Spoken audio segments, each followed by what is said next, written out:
I'm making this video to document my journey as I am building my AI agency. And I'll just say that I've been on the journey of entrepreneurship for a while now, like 3 years, I would say. And I haven't really had any big wins, if I'm completely honest with you. It's been just a lot of trial and error and starting different businesses and failing.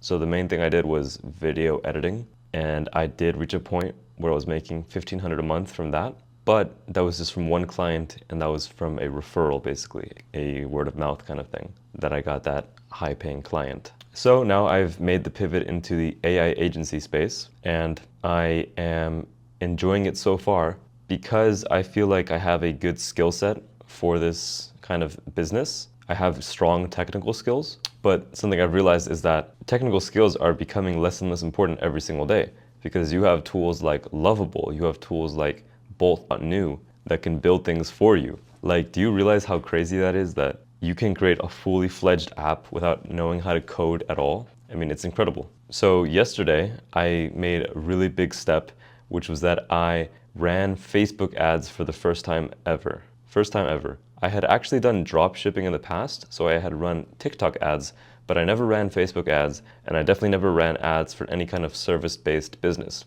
which is exactly what I'm doing now. So I ran those ads. I checked this morning, it got like 3,000 impressions. I'm spending $30 a day. I think I got 3,000 impressions and it got 2,000 page views, but 0 people booked a call. So we're gonna see how that goes. But in any case, it was a big step because it's something that I've never done before. And there's no question that running ads is a skill that you need to grow your business. So if I even get nothing from this except the experience, that's fine because it's a win. Now, the reason that I did that, this whole thing of running the Facebook ads, is that I've been watching this content creator called Carson Reed, 19 years old, with his AI agency making 100K a month. I think he's probably way past that by now. But he made a 5-hour course where he breaks down exactly how his agency model works. And the biggest thing I learned from that is that it's really more so a marketing agency that has this AI feature than it is an AI agency. Like, the marketing side of that is like the bulk of it. And then there's like this bonus feature, which is the AI caller. But the basic model, the structure he has is that his agency runs Facebook ads for a local business, and then those ads lead them to a form or a funnel. And then once they opt in and provide the info, they get a phone call from an AI caller. And then that caller will book them into an appointment. So that's the basic structure that he has set up. And that's exactly what I'm trying to do as well. I'm literally going to just copy him, straight up copying. I even copied his niche, real estate, because that's something that I learned from Charlie Morgan, which is that if you just want to make 10K a month, just copy. Just copy, people. Stop trying to be original. Just be a blatant copycat to get to 10K a month. Now, if you want to get beyond that, sure, you got to be original. But if you're just trying to make a fucking living, just copy what works. Don't try to reinvent the wheel. Marketing and sales is the most important part of your business. I've realized that I have a tendency to get stuck focusing on the service delivery,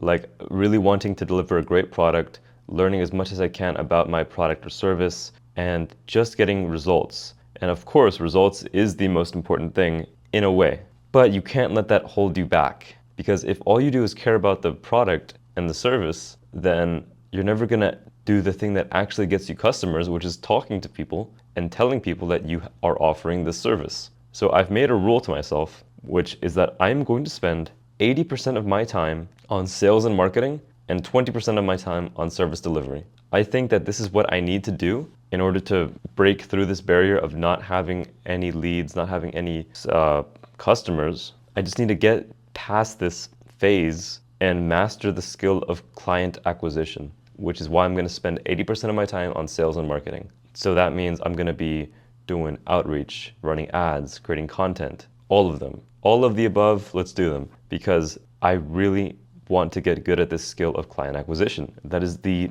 lifeblood of a business, is bringing in revenue, bringing in new customers, and having clearly defined systems that allow you to get more customers. I don't want to have anything that's based on referrals or word of mouth. Obviously, that's great in the beginning maybe, but if you want something scalable, if you want an actual robust business that brings in money, you've got to build out those systems to get sales coming in on a regular basis.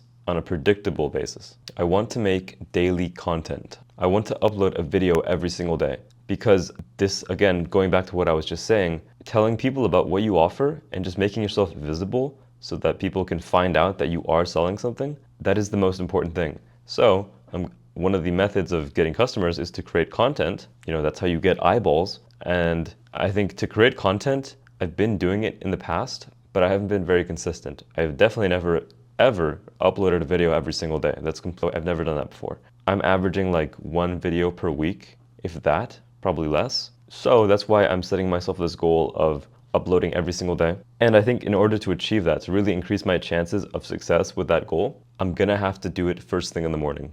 Because this is something that I've learned, is that I got this kind of from Dan Coe. Entropy increases over time.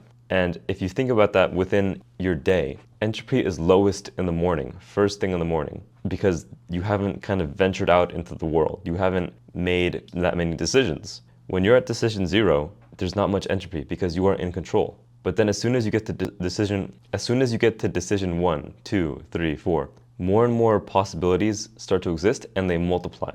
So it's kind of like an exponential growth thing, because with every decision, the decision tree gets bigger, right? And it just branches out. And then that's how you have entropy, that's how you have chaos, and that's how things get very unpredictable. So if you want to get something done reliably every single day, make it the first thing you do in the morning. Because in the morning, there's less chaos, which means there's a higher likelihood that you'll be able to do the thing that you're trying to do. That is why my plan is to record a video first thing in the morning every single day. Now, to do that, you're gonna have to lower your standards, because perfection is the enemy of done. Perfect is the enemy of good. I think that's the saying. If you record first thing in the morning, what are you gonna talk about? Well, what I just did today is that I opened up my Notion, I made a new script, and I just wrote out some bullet points, basically some main topics I wanted to touch on. And then I wrote just maybe a sentence or two for each one.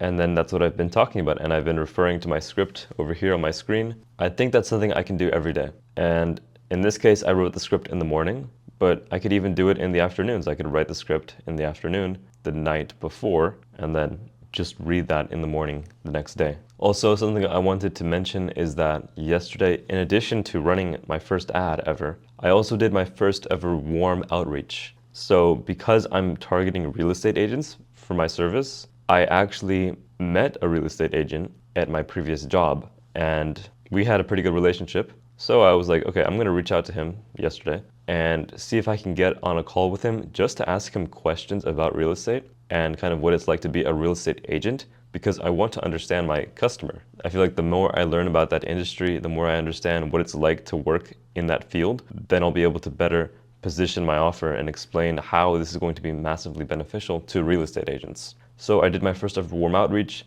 We were gonna do a call last night, but he ended up rescheduling.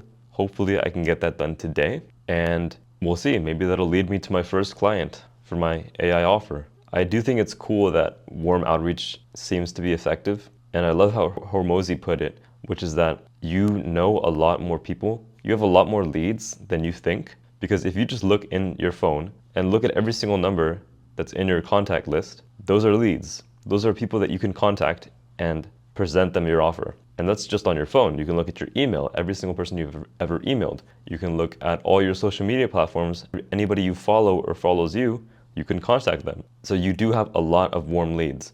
Not to mention that even those people know people, so you have access to all the secondary connections. So you do have a lot of leads. And this made me kind of happy when I realized that I had created this Notion database called Book of People, where I started kind of making my own contact list, like a centralized contact list of anybody I've ever met, to have it in one single place, in Notion in this case. And I kind of had that realization like, oh crap, I've been building a lead list, a warm outreach lead list, and I have access to that. So I'm gonna definitely continue building out that Book of People database. And I really love it because what I do is I put in all kinds of metadata. I have properties like, okay, where is this person from? Where did I meet them? How old are they? Like, what's their birthday? Like, I'm literally creating a database of people that I've met in my life. So I think it's gonna be a very valuable asset, and I need to continue adding to it and using it to do warm outreach.